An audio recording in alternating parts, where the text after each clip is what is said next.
বলো কেমন লাগলো? অনেক সুন্দর হয়েছে, তোমরা সবাই দেখতেই পাচ্ছ। আমার সেজে ভীষণই ভালো লাগলো, যেরকম বলেছিলাম একদম সেম। তো ওভারঅল অনেক সুন্দর। থ্যাংক ইউ তোমাকে এত সুন্দর করে সাজানোর জন্য। আচ্ছা, দুদিনে তুমি স্যাটিসফাইড তো? হ্যাঁ, একদম।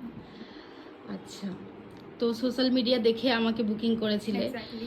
তো ভয় তো ছিলই একটা একরকম। হয়, আমি তোমার কাজ দেখেছি, কাউকে কল করবো তো অবভিয়াসলি আমি তোমার প্রোফাইল ভালো করে দেখেছি যে তুমি হেয়ার স্টাইল কীভাবে করো, কি লিপ শেড ইউজ করো, অবভিয়াসলি তুমি ওগুলোই চুজ করবে।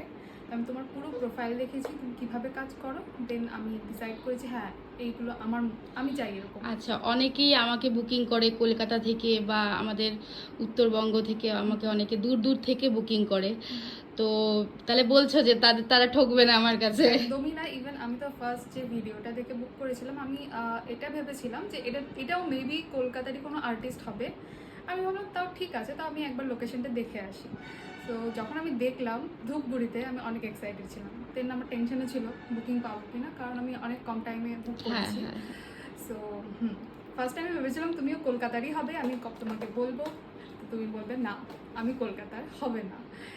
যাই হোক যাই হোক, আমারও খুব ভাল লাগলো। আশা করি তোমাকে আমি পেরেছি তোমার মন মতন করে দিতে। তো বাকিটা সবাই বলবে, আমার দর্শকরা, আমার সব বন্ধুরা।